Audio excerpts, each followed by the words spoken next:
introduire la prédication. Donc, nous lirons tout à l'heure le Amos 5, au chapitre 5, versets 1 à 14. Donc, Amos chapitre 5, versets 1 à 14. Écoutez cette parole, cette complainte que je prononce sur vous, maison d'Israël. Elle est tombée, elle ne se relèvera plus. La Vierge d'Israël, elle est couchée par terre. Nul ne la relève. Car ainsi parle le Seigneur, l'Éternel. La ville qui mettait en campagne 1000 hommes n'en conservera que 100. Et celle qui mettait en campagne 100 hommes n'en conservera que 10 pour la maison d'Israël. Car ainsi parle l'Éternel à la maison d'Israël. Cherchez-moi et vous vivrez. Ne cherchez pas Béthel, n'allez pas à Gilgal, ne passez pas à Beer-Shéba, car Gilgal sera captif et Béthel deviendra une ruine. Cherchez l'Éternel et vous vivrez. Craignez qu'il ne saisisse comme un feu la maison de Joseph et que ce feu ne la dévore sans personne à Béthel pour l'éteindre. Ô vous qui changez le droit en absinthe et qui foulez à terre la justice. Il a créé les Pléiades et l'Orion. Il change les ténèbres en aurore. Il obscurcit le jour pour en faire la nuit. Il appelle les eaux de la mer et les répand à la surface de la terre. L'Éternel est son nom. Il fait lever la ruine sur les puissants et la ruine vient sur les forteresses. Ils haïssent celui qui les reprend à la porte et ils ont en horreur celui qui parle sincèrement. Aussi, parce que vous avez foulé le misérable et que vous avez pris de lui du blé en présent, vous avez bâti des maisons en pierre de taille, mais vous ne les habiterez pas. Vous avez planté d'excellentes vignes, mais vous n'en boirez pas le vin. Car, je le sais, vos crimes sont nombreux. Vos péchés se sont multipliés. Vous opprimez le juste, vous recevez des présents et vous violez à la porte le droit des pauvres. Voilà pourquoi, en des temps comme ceux-ci, le sage se tait. Car ces temps sont mauvais. Recherchez le bien et non le mal, afin que vous viviez, et qu'ainsi l'Éternel, le Dieu des armées, soit avec vous. Comme vous le dites, haïssez le mal et aimez le bien. Faites régner à la porte la justice, et peut-être l'Éternel, le Dieu des armées, aura pitié des restes de Joseph.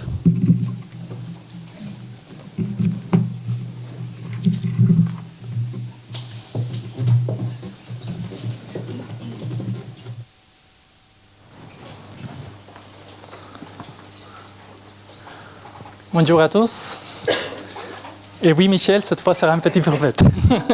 On avait déjà discuté la dernière fois, cette fois. Alors, je vous invite tout d'abord, déjà, si vous savez un marque-page, de le laisser sur le livre d'Amos. On va faire quelques petites lectures ce matin.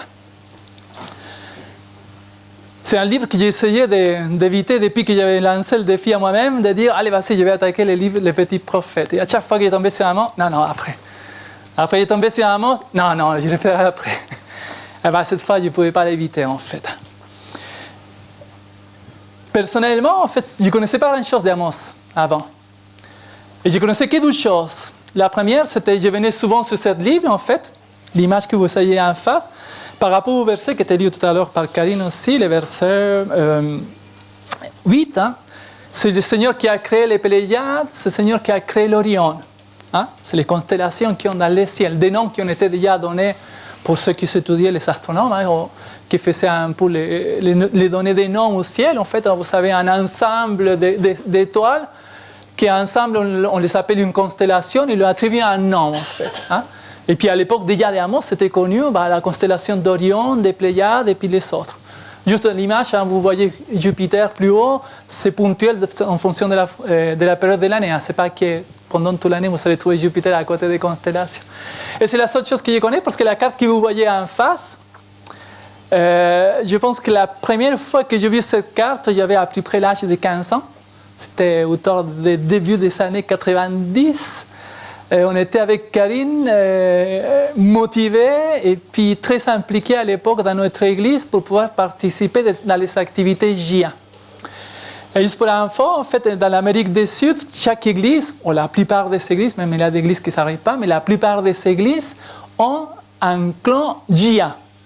Et puis l'habitude là-bas, c'est que les petits groupes JA de scoutisme dans l'église, ils mettent un nom dans son clan, en fait. Alors dans l'église qu'on était avec Karine en pleine jeunesse, on était ouf, ça date. Les clans s'appelaient Orion. Et là, je me souviens, à l'époque, j'étais très identifié avec ces constellations. Personnellement, j'aimais bien, je me sentais fier d'être partie de ces clans. Et puis, dans les clans, on avait aussi des petits noms à chaque petite patrouille, en fait. Et puis, je me souviens, Karine, il portait sa petite patrouille de filles qu'il appelait Pléiades. Alors, ça nous touchait depuis la jeunesse, en fait, parler de l'Orion, parler des Pléiades. Et quand j'ai vu la première fois dans ma vie ces cartes, je me suis dit, oh, l'Orion, il n'est pas trop loin des Pléiades. Et après, il y a toute une histoire d'amour dans la mythologie grecque qu'on ne va pas parler, qui s'est tombée une histoire d'amour personnelle, finalement, et qui a donné, en fait, ce début. Et les responsables des Lyonnaises de l'époque s'appelaient Constantino Giucra, les frères, celui qui a eu l'idée de nommer à cette clan des Lyonnaises Orion. Et je me souviens, quand on était à cette époque-là, on était fiers d'être dans ces patrouilles, parce que Orion, ça vous dit quelque chose, Orion, à vous? Personnellement? Non? Pas grand-chose? Dans la Bible, on en parle. Dans la Bible, on parle sur Amos et Job, 2 fois. Vous avez déjà lu l'Esprit des prophéties? Oui. Hein? Dans les premiers livres, ou les premiers écrits d'Ellen White, je vous laisse à lire, hein, ce n'est pas le sujet de ce matin, vous pouvez lire. Ce petit défi pour ceux qui sont curieux, allez chercher qu'est-ce qu'il parle Ellen White de la constellation Orion. Vous allez trouver une belle surprise. C'est un chapitre entier d'un demi-page quand même. Alors c'est facile à lire pour un samedi après-midi à un autre moment. Et alors les frères qui ont eu cette idée d'appeler Orion au clan, oh voilà, on s'est dit, il a bien choisi en fait, parce qu'après on s'identifie beaucoup par rapport à ce qu'Ellen White parlait de cette constellation. Et puis aussi on se sentait fiers de ça. Un jour, pour des raisons de la vie, en fait, les frères qui étaient, je dirais, au début, depuis les années 70, créateurs de ce clan de jeunesse Orion, il a dû quitter l'église et puis aller dans une autre église pas trop loin, en fait. Alors, on savait bien, parce qu'il avait dit plusieurs fois, qu'il avait du mal de quitter cette patrouille, parce que pour lui, Orion, c'était à lui, en fait. C'est normal, c'est lui qui avait créé les noms et qui a eu l'idée.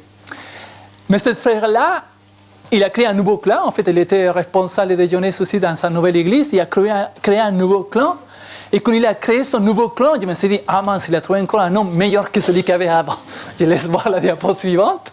En fait, le clan des jeunesse s'appelait les Lions de Juda. Oh, ça c'est un clan quand même. Ah, j'aurais bien fait partie de ce clan, les Lions de Juda. Je me suis dit, oh, pourquoi je restais chez Orion en fait. En effet, le livre d'Amos, il va parler de cette lion. Hein? Et puis c'est un peu ce qu'on va découvrir ce matin, c'est pour ça que j'ai fait cette petite introduction historique, anecdotique de notre vécu personnel. Mais nous allons découvrir ce matin ce livre d'Amos qui va nous parler peut-être pas ponctuellement des lions de Juda, mais il va nous parler du lion. Et principalement des rugis du lion, ou les rugissements, j'ai bien dit, rugissement, hein? C'est quand le lion il fait voilà, et puis bon, voilà, on va s'imaginer pendant ces matinées l'Éternel qui nous parle comme un lion qui rugit. Hein. C'est un peu ça, l'introduction. Mais d'abord, on va découvrir Amos. Alors, des informations générales d'Amos, en fait.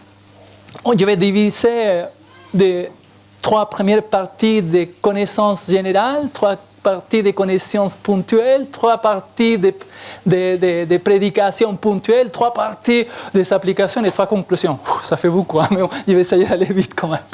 Première chose qu'il faut connaître du livre d'Amos, en fait, les livres, on peut les diviser en 3 parties aussi. Hein.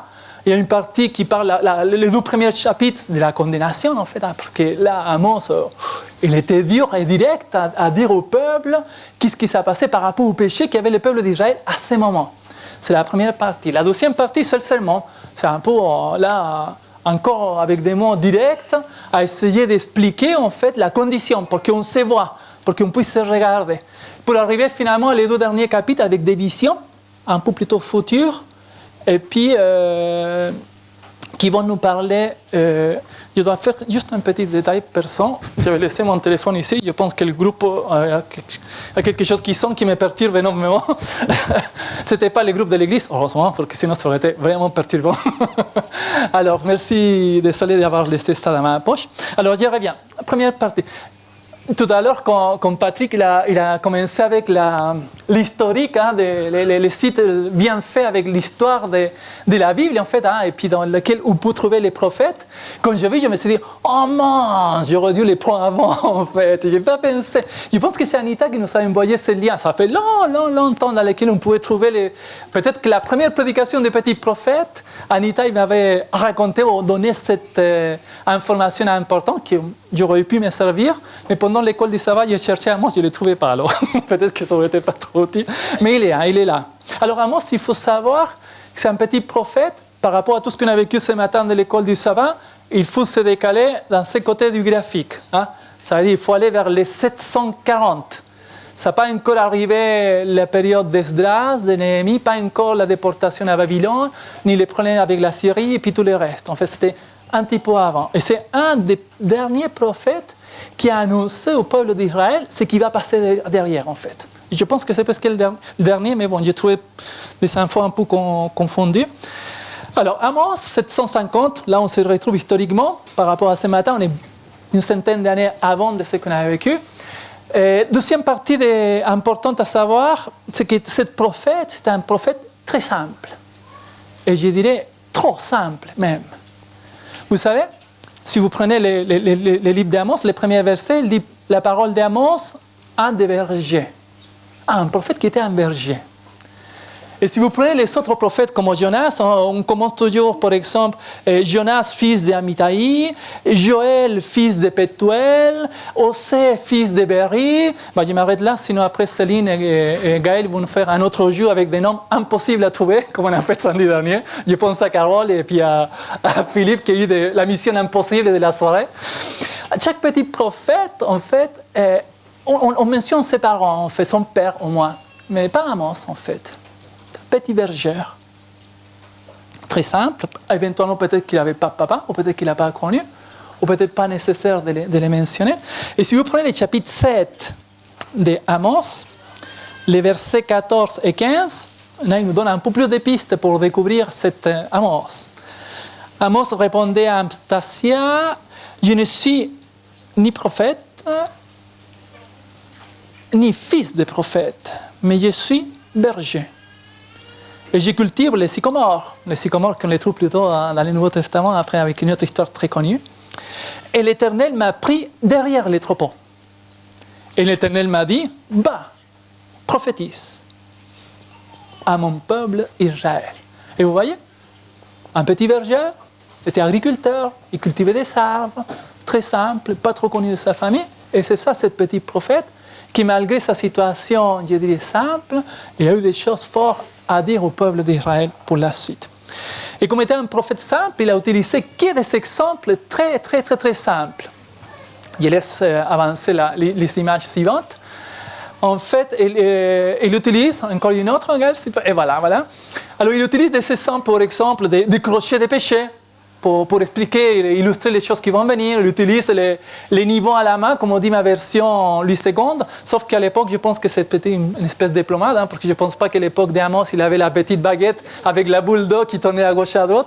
Plutôt les systèmes là, je ne sais pas si vous les connaissez, après vous pouvez renseigner avec Samuel ou autre bricoleur. On mettait un clou avec un ficelle, avec du plomb en bas. Et puis si là-bas on avait 10 cm, il faut avoir en bas 10 cm, sinon les murs elle était un peu inclinés en fait. C'est pas les niveaux à la main comme on les trouve souvent. Et il nous parle aussi des corbeilles de fruits, des chevaux qui courent dans les rochers. Il utilise des exemples de lions à plusieurs reprises, un peu le sujet de ce matin, des sources, des serpents et des autres. Mais vous savez, il avait encore une autre. Et là, je me suis dit, waouh, Amos, il était fort en fait. Je pense qu'Amos, il aurait été dans notre église aujourd'hui, on l'aurait appelé au comité. On aurait parlé avec lui, il aurait dit, tu sais Amos, est-ce que tu peux aller voir tes frères et sœurs et pouvoir rediscuter avec? Parce qu'il y avait au peuple d'Israël, en fait, les contextes historiques, Israël, il passait un bon moment et les gens commençaient à oublier Dieu, en fait. Hein. Et il y avait des femmes qui buvaient beaucoup, en fait, hein, et puis qui en profitaient du pauvre, en fait. Et ce n'étaient pas des bonnes personnes. Et puis Amos trouvait ça tellement méchant qu'il a utilisé des mots particuliers pour les appeler, en fait.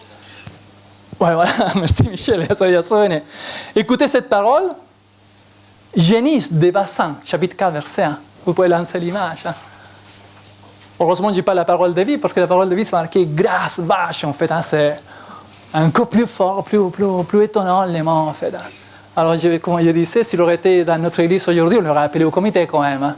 Va voir les sœurs, parle bien, s'il te plaît, essaye de t'excuser. C'est pas bien de parler des testeurs, des vaches. Ça n'aurait pas passé dans notre époque. Mais lui, en fait, la condition était tellement dégradée en Israël, il n'a même pas hésité à appeler des vaches à ces femmes-là, en fait. Là, c'était Amos. Encore 3 points rapides pour découvrir ce livre.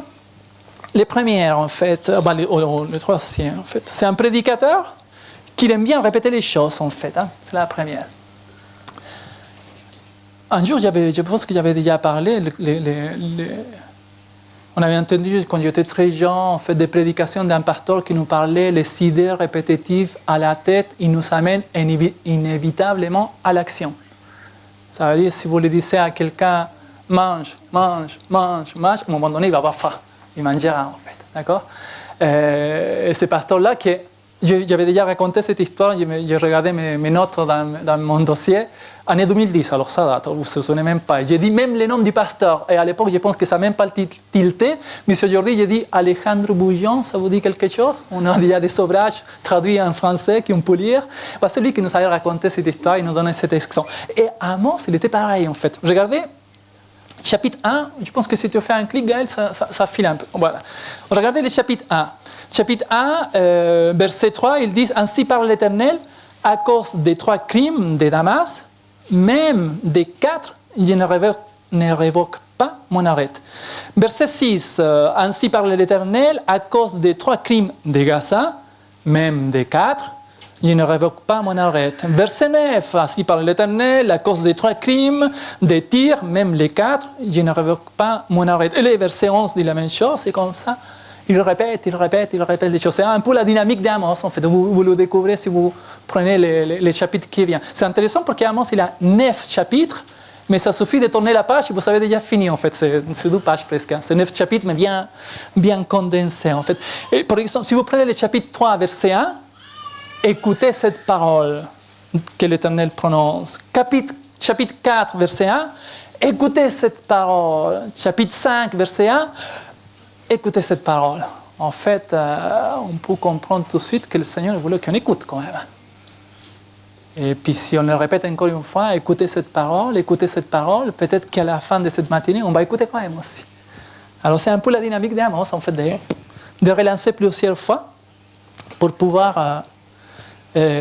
comment je peux dire, pour qu'on puisse agir en fait dans la répétition. Deuxième, ou avant la dernière information générale d'Amos, il faut savoir qu'Amos, il a vécu en fait de la meilleure période d'Israël. Hein? Quand vous prenez le verset 1, il mentionne aussi Juda, les tombes de Jéroboam.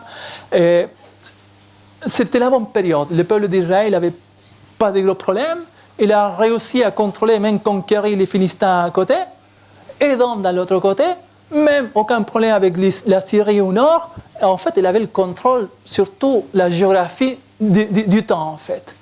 Mais cette époque-là, c'était fait d'avoir vivre ces bons moments, plutôt que les approcher à Dieu, plutôt que d'en profiter, cet confort politique et de guerre, plutôt que les approcher vers Dieu et les éloigner.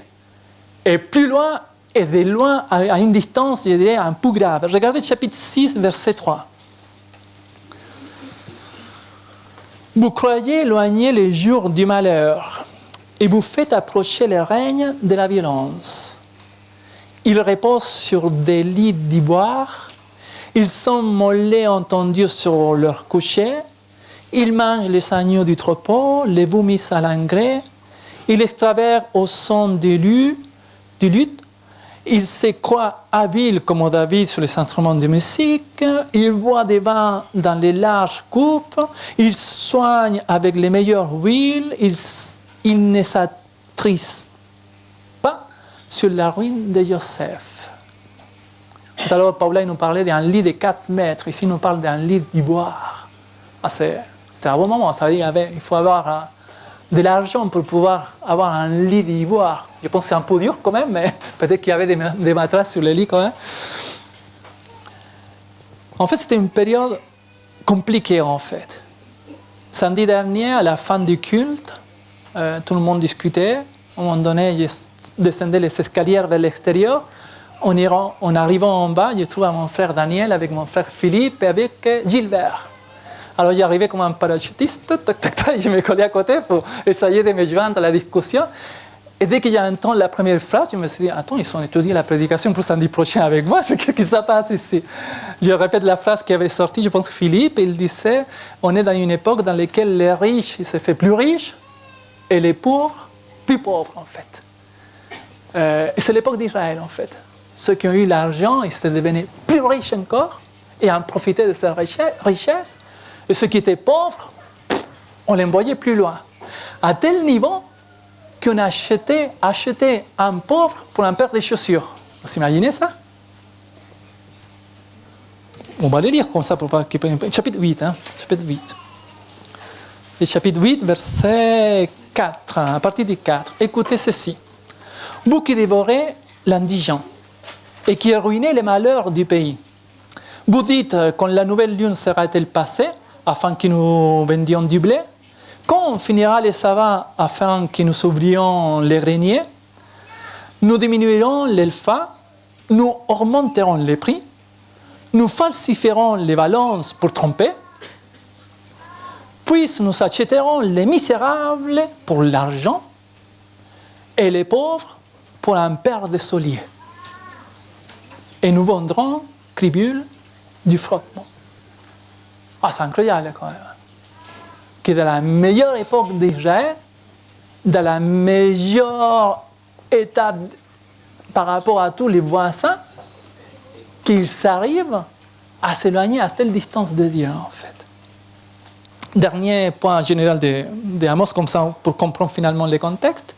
Malgré tout ça, il avait une activité religieuse très forte. Chapitre 2, verset 7, avait des immoralités. Je n'ose même pas les lire devant vous, parce qu'il y a des enfants avec nous. Chapitre 2, verset 8, avait de la idolâtrie. Chapitre 9, verset 10, de l'indifférence. Ça c'est touchant. Le verset 10, il dit, du chapitre 9, il dit « Tous les pécheurs de mon peuple mourront par l'épée. Ceux qui disent « La malheur n'approchera pas. Et nous ne s'attendra pas. » En fait, en plus d'être éloignés de Dieu, ils se sentent intouchables en fait. Toutes les mauvaises choses, ça n'ira pas avec nous. Nous, aujourd'hui, nous sommes témoins de la suite de ce qui s'est passé, ce qu'on a parlé ce matin dans l'école du sabbat. Waouh, on voit les conséquences, vous voyez? Ça, c'est le contexte en fait. On avait dit dans la première partie de l'introduction, là j'ai fini l'introduction, mais je vais aller vite pour la deuxième, ne vous inquiétez pas. J'avais dit dans la première partie, on va parler du lien en fait. Parce qu'il parle dans le chapitre 1 d'Amos. Et je vais vous partager avec vous peut-être plutôt les versets, le chapitre 3, verset 4. Les lions rugissent dans la forêt sans avoir les lions rugissent dans la forêt sans avoir de proie. Les lionceaux poussent des cris du fond des satanières sans avoir fait une capture. Et verset 8, lisez avec moi. Les lions rugissent. Qui ne sera effrayé?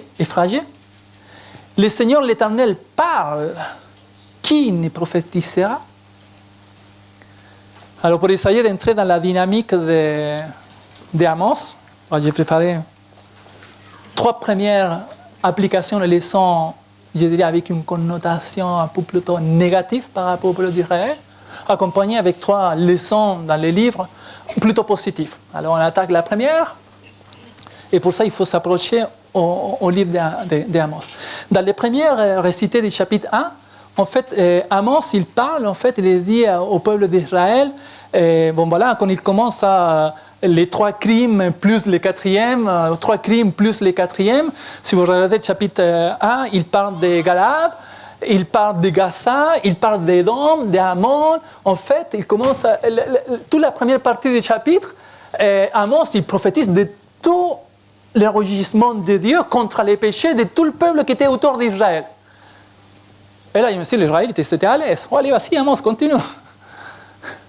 Je pense que c'est peut-être que c'est une faiblesse humaine. Je ne sais pas si ça est déjà arrivé pour vous, mais je me suis déjà trouvé, j'avoue devant vous, un samedi, en écoutant une prédication, et que le prédicateur dit quelque chose, et moi je dis, ah oui, ça doit être pour...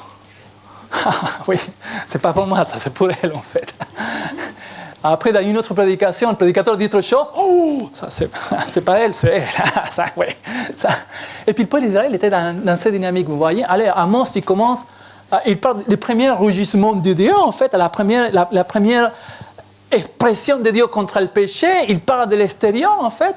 Et puis Israël, ouais, vas-y, Amos, c'est bien. Oh oui, les Sédomites, hein, vous connaissez un peu l'histoire par rapport au peuple d'Israël, c'était fort. Avec beaucoup de guerres, les Philistins qui sont à côté, depuis l'époque de David, Goliath, etc., etc. Bon voilà, voici, eux, ils sont des pécheurs. Chapitre 2, verset 6. Ainsi parle l'Éternel à cause des 3 crimes d'Israël. Même les 4, je ne révoque pas mon arrêt. Parce qu'ils ont vendu les justes pour de l'argent et les pauvres pour une paire de souliers. En fait, s'il y a une leçon théologique qu'on peut apprendre de ce livre, c'est que le Seigneur, il n'aime pas le péché. Il n'aime pas le péché de tout le monde, en fait, de tous ceux qui pêchent autour du monde. Mais nous qui nous sommes dans le peuple de Dieu, lui, il n'aime pas non plus nos péchés à nous. Ce n'est pas parce que dans le monde, on voit des catastrophes, on voit des choses horribles que l'être humain est capable de faire, il ne va pas exclure nos péchés à nous, en fait. Vous voyez? Israël, c'était bien. Allez, vas-y, Amos, continue avec le chapitre 1, essaye de les tirer plus long. Mais Israël aussi, il avait des péchés, en fait. Et le Seigneur rougit en face de ces péchés. Il dit qu'il ne les pardonne pas, il n'accepte pas la réaction du peuple d'Israël. Et ça, vous savez, c'est un peu dangereux, je pense, pour nous aussi, en fait. De savoir à penser que quelquefois nous sommes dans le peuple d'Israël, ou dans le peuple de Dieu, et qu'on puisse avoir aussi ces petites tendances à seulement faire partie, mais qu'en réalité, dans notre vie, on n'est pas vraiment attaché au pied de Jésus-Christ. Vous voyez? Si le Seigneur nous donne ces leçons dans la Bible, c'est pour qu'on puisse réfléchir à cet aspect-là. Deuxième aspect, un peu triste, de rugissement de Dieu contre le péché, surtout principalement le Seigneur a rugi en fait contre son peuple parce qu'il a perdu la mémoire. Ah bah ça c'est triste ça. Regardez avec moi chapitre 2 verset 10. À partir de 10, je vais aller jusqu'à le 12 en fait pour que ce soit complet. Et pourtant je vous fais monter du pays d'Égypte et je vous ai conduit 40 ans dans le désert pour vous mettre des positions du pays des Amoréens. J'ai suscité parmi vos fils des prophètes et parmi des jeunes hommes de Nazareth. N'est-il pas ainsi, enfant d'Israël, dit à l'Éternel? Et vous avez fait boire du vin aux Nazaréens. Et aux prophètes, vous vous donnez cet ordre, ne prophétisez pas. En fait, le peuple d'Israël, il était témoin des miracles les plus extraordinaires qu'on aurait pu voir dans ce monde. La mer s'ouvrir, traverser à pied, boire de la nourriture qui tombe du ciel tous les jours comme il faut, et celui de vendredi durait pour le samedi, mais celui de lundi ne durait pas pour mardi. Vous voyez? Des choses qu'on ne pourrait jamais s'imaginer ni comprendre. Et le peuple d'Israël était témoin de tout ça. Et malgré tout ce que le Seigneur il a fait pour eux, ils continuaient à pécher et à s'éloigner du Seigneur. On était un après-midi chez Daniel, en fait, la discussion c'était est-ce qu'on devrait avoir plus de miracles dans l'Église, de guérisons. On oublie très vite ce genre de choses, en fait. Peut-être que c'est la nature humaine, peut-être que c'est le péché qui a tellement contaminé notre vie que malgré que le Seigneur nous remplit de bénédictions, on les oublie trop rapidement. C'est un exercice que vous pourrez faire un samedi. Asseyez-vous dans vos canapés, dans vos maisons, tranquillement, et regardez tout ce que le Seigneur a fait pour vous jusqu'à là. Pensez combien de fois il a ouvert la mer pour vous. Pensez combien de fois il a donné la nourriture tombée du ciel comme ça. Et dans ces réflexions, attachez-vous vers l'Éternel, en fait. Troisième rugissement de Dieu, en fait, il va rougir vers le peuple d'Israël parce que, ça, je vous laisse découvrir.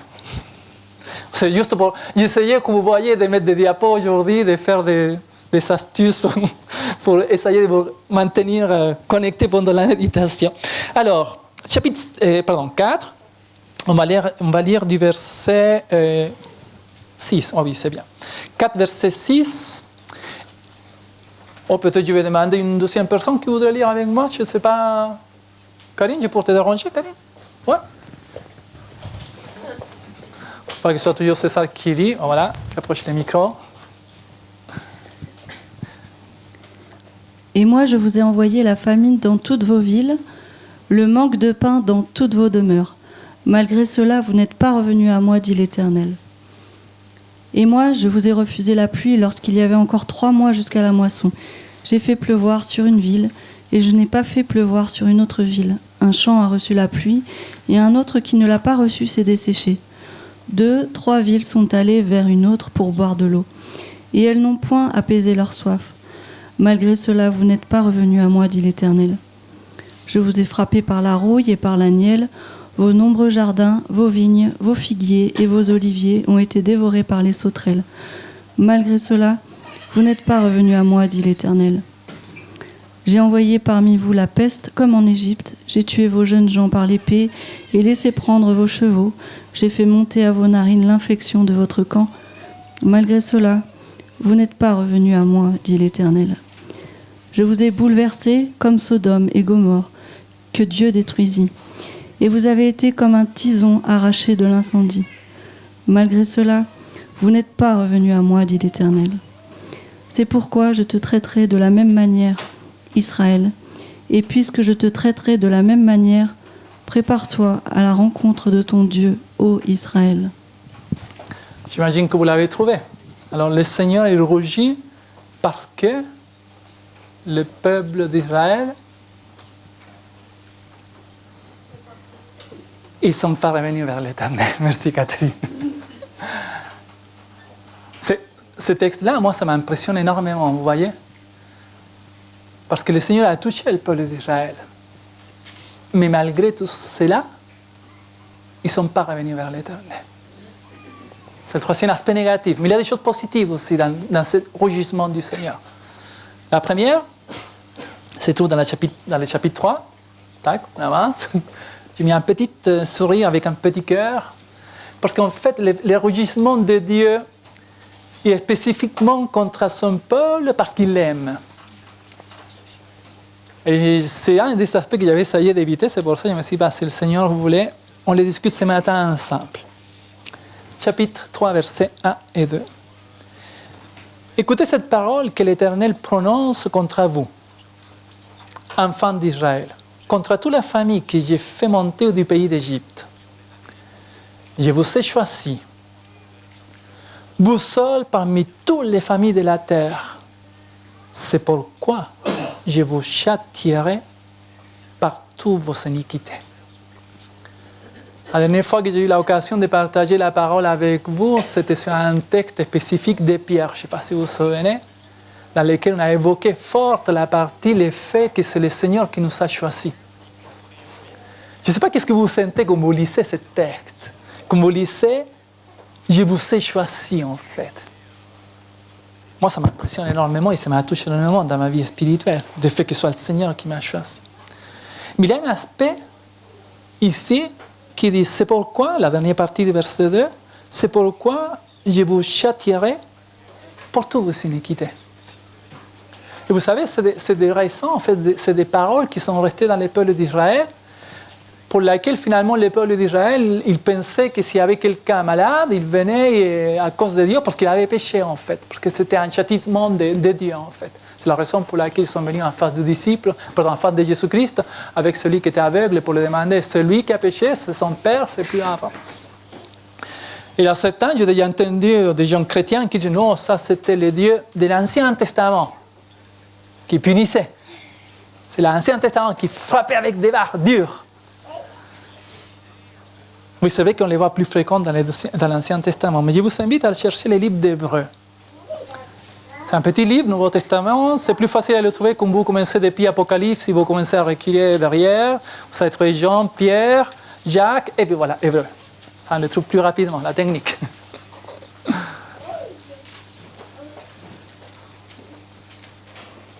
Chapitre 12.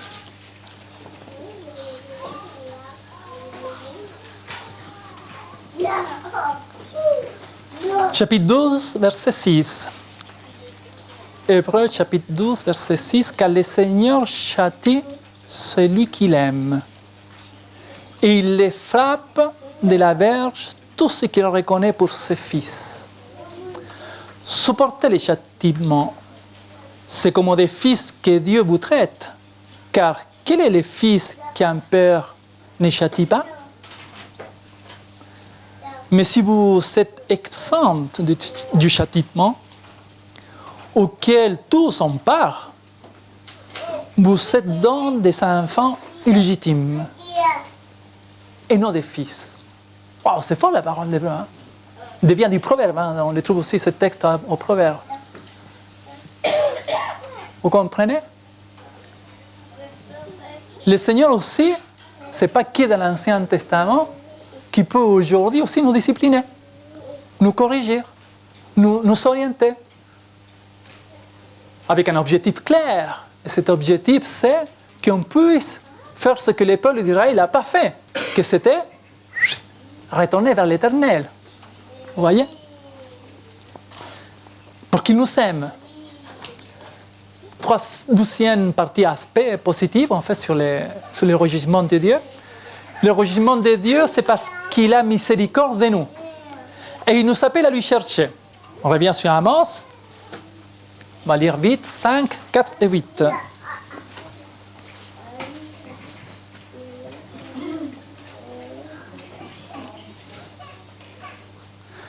Car c'est ainsi que parle l'Éternel à la maison d'Israël. Hein. C'est un peu le texte qu'on a lu avec Karine au départ.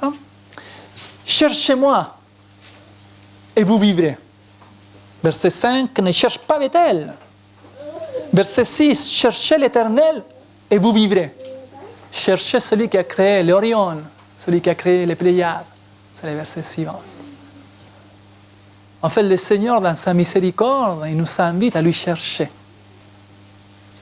Et je sais qu'actuellement, dans ce monde qui nous occupe de tout ce qu'on a aujourd'hui, le travail, le téléphone, l'Internet, les activités, l'école, les activités pour les enfants, l'activité extraordinaire, la famille, les amis, forcément, de plus en plus, on a l'impression qu'on a moins de temps pour pouvoir chercher l'Éternel. En revanche, le Seigneur, si vous voyez dans ce petit texte, il le répète à plusieurs fois. Cherchez-moi et vous vivrez. Cherchez-moi et vous vivrez. C'est comme ça que le Seigneur rougit. Et la dernière, encore plus positive, le rugissement de Dieu, c'est pour prévenir ce qui va passer, ce qui se va passer. Après, je m'excuse pour les expressions si elles ne sont pas bien écrites. N'oubliez pas que c'est moi qui les fais, alors ce n'est pas toujours trop bien adapté au français, mais l'idée, l'essence, si vous arrivez à comprendre, en fait, c'est le plus important. En fait, le Seigneur a rougi dans ce livre pour prévenir ce qui va passer. En fait, dans chapitre 6, verset 7, qu'aujourd'hui on a vu, parce qu'on a touché un peu dans l'école de ce matin. C'est pourquoi ils seront emmenés à la tête des captifs, et les cris de joie des voluptueux cesseront. Le Seigneur l'Éternel, verset 8 du chapitre 6, le Seigneur l'Éternel a juré par lui-même, l'Éternel, le Dieu des armées a dit, j'ai en horreur l'orgueil de Jacob, et j'ai ses palais. Je livrerai la ville de tous ceux qui le renferment. Le Seigneur, il prévient. C'est pour ça que Amos, c'est un des derniers à prévenir le peuple d'Israël, ce qui venait après. Les captivés comme Babylone ou les Assyriens sont venus contre le peuple d'Israël, ce n'était pas quelque chose d'agréable. Aujourd'hui, s'il faut déporter quelqu'un à son pays, on les met dans un avion, on les envoie dans son pays, la police les prend, ils partent en prison. La déportation du peuple d'Israël, ça n'a pas passé comme ça. Ça passait avec des crochets de pêcheurs, il disait Amos. Et vous comprenez qu'est-ce que c'est un crochet de pêcheur? C'est quelque chose que, je ne sais pas si vous faites de la pêche, c'est quelque chose qui entre très facilement, mais après pour les sortir, ça fait mal. On ne peut pas laisser lever. C'est comme ça que le peuple d'Israël a été déporté. Il y a beaucoup qui sont morts dans les schémas. Mais le Seigneur il a prévenu tout ça. Et la leçon qu'on peut tirer de ça, mes frères et sœurs, c'est que le Seigneur, aujourd'hui aussi pour nous, il nous prévient de ce qui va passer. Le message d'Apocalypse 14, c'est annoncé lors de louer le Seigneur, glorifier l'Éternel, car le jugement est là. Pour Israël, c'était un sort de jugement, ce que le Seigneur a fait. Finalement, le peuple n'écoute pas et le Seigneur passe à l'action. Aujourd'hui, pour nous aussi, nous devons penser à ça, en fait. Quelquefois, on est, je dirais, gentil, en fait, quand on prêche, quand on partage la parole avec les gens. On parle beaucoup de l'amour de Christ, on parle beaucoup des choses qui sont bonnes, en fait. On ne parle pas beaucoup de jugement parce que ça a l'impression qu'on va les faire peur, en fait. Parce que quelquefois, quand on dit les mots, il y a jugement dans l'église, pas tout le monde dit « Ah oui, le jugement, on est content, le jugement arrive ». Sachant qu'on devait faire ça. Oui, le jugement. Forcément, on a un avocat, le meilleur du monde, mes frères et sœurs, qui en plus a mouru pour nous. Alors on devait avoir plein de confiance au jugement. Mais quelquefois, on n'ose pas aller dire. Il y a un cas particulier dans les livres des Actes. Attends, je vais dire un mot pour voir si Céline et Gaël sont attentifs. Drusille. Ça vous dit quelque chose? C'est la femme de... Voilà, on peut l'utiliser pour les papiers, ça va faire du boulot, ça. Acte chapitre 24. Félix, oh Michel, tu aurais dû jouer avec nous, avec Dina, je ne me souviens plus le nom que Carole avait. Abraham, oui. Je ne sais pas si Michel l'aurait eu aussi, mais bien Michel. Ce livre Acte chapitre 24, c'est la femme de Félix, en fait. Là, c'est une histoire qui ça m'a touché par rapport à ça, en fait, parce que... Bon, si je ne trouve pas Acte maintenant, c'est compliqué aussi. Et voilà. Chapitre 24, en fait, c'est l'histoire de Félix. Vous vous souvenez, c'est la femme de Félix, en fait, qui était juif, en fait. Alors, il appelle un entretien personnel avec Paul. Oh! Ah, c'est bien, ça. Quand je venais d'arriver ici en France, c'était l'époque de Jean-Baptiste, vous vous souvenez, notre pasteur Jean-Baptiste. Puis comme je ne parlais pas trop la langue française, alors Jean-Baptiste, gentiment, quelquefois, il m'a invité à partager avec lui les études bibliques. D'accord? Alors, il visitait certains qui sont ici à l'église aujourd'hui, je suis content, parce qu'à l'époque, c'était dans la période des études bibliques. Et puis, même si à l'époque, je ne comprenais pas trop la langue française, je voyais Jean-Baptiste et je me disais, waouh, la manière comme il préparait l'étude biblique, bien fait, bien structuré, bien travaillé, les textes. Et j'étais déjà content de le voir. Mais vous imaginez en face de Paul, en train d'étudier la parole, waouh! Et avoir la chance qu'a eu Félix, de l'avoir dans cet entretien personnel. Chapitre 24, parce que ça ne finit pas bien malheureusement. Mais... Et pourquoi il ne se finit pas bien? Regardez chapitre 24, verset 24. Quelques jours après, Félix va avec Drusille, sa femme, qui était juive, et il fit appeler Paul. Il entendit sur la foi en Christ. Et regardez le sujet que Paul a discuté avec Félix. Premier sujet, verset 25. Mais comme Paul discutait sur la justice, ça veut dire, je m'imagine que Paul il a attaqué fort la justification par la foi, que c'est un peu son poids fort de Paul. Suite à parler de la justification, il a parlé de la tempérance, deuxième sujet important. Et troisième, sur les jugements à venir. Qu'est-ce qu'a fait Félix? Il a dit à Paul, On verra plus tard peut-être. On connaît après la suite, on n'avait pas plus tard en fait. C'est la leçon pour nous aussi en fait. Nous, on doit aussi parler du jugement comme il a fait Paul. Mais quand on parle du jugement, j'imagine qu'il faut essayer d'attraper Paul en fait. Le parler avec la certitude que nous serons sauvés. Parce que si vous commencez à parler sans comprendre que dans le jugement on sera sauvé, parce qu'on a un avocat, parce que nous savons Jésus-Christ qui a donné sa vie pour nous, alors ça va être plus difficile. Mais nous devons avoir cette confiance. 3 leçons pratiques pour finir. Rapidement. Chapitre 3, verset 6. Oh, on revient sur Amos, pardon. Des leçons pratiques dans la vie.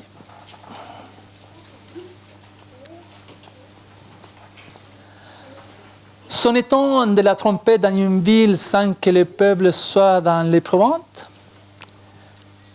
Arrive-t-il un malheur dans une ville sans que l'Éternel soit l'auteur?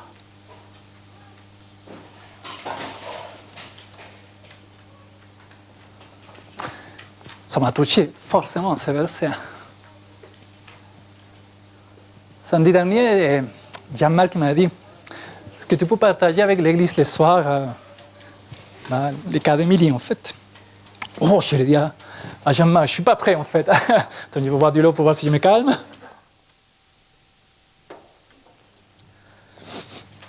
Les soirs, quand le programme est prolongé, heureusement, et puis Jean-Marc vient me voir et me dit: je pense que ça ne pourra pas faire ce soir. J'étais soulagé en fait. Je me suis dit: je ne suis pas prêt à vraiment parler du sujet. Le Seigneur qui prépare toutes les choses à l'avance, qui avait déjà préparé Amos pour aujourd'hui, pour chacun de nous, et principalement pour moi. Mais je me trouve avec ça en fait. C'est dur d'accepter quand les mauvaises choses arrivent dans notre vie, en fait. Quand c'est un malheur, quand c'est une maladie. Mais ça devrait nous donner beaucoup de confiance de savoir que c'est l'Éternel qui les maîtrise et que c'est lui qui les donne. Parce que seulement en ça, on pourrait faire confiance et avoir la force à passer cette épreuve.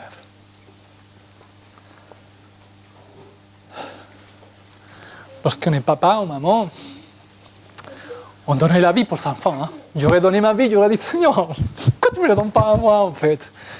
Tu l'aurais préféré pour moi. Ça m'a fait penser à l'Éternel, vous voyez?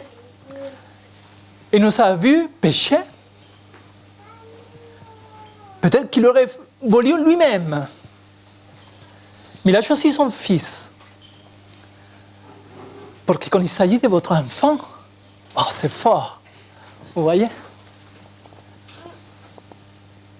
Bon, il y avait plusieurs textes à dire, mais je vais avancer vite. C'est pour avoir la confiance au Seigneur, vous voyez? Le Seigneur, s'il nous donne des choses, c'est parce qu'on est capable de supporter. Si on doit aller avec ça jusqu'à la fin du monde, jusqu'à le retour de Jésus-Christ pour sa gloire, à lui la gloire. Et merci Seigneur de m'utiliser comme instrument pour arriver jusqu'à ce jour-là. Deuxième, Dieu n'aime pas notre adoration si nous ne vivons pas des vies justes. En fait, chapitre 5, verset 21.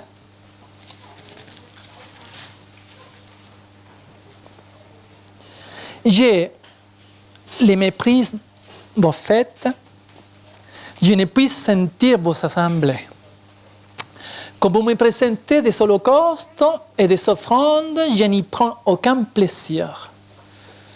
Et les vous engraissés qui vous sacrifiez en action de grâce, je ne le regarde pas.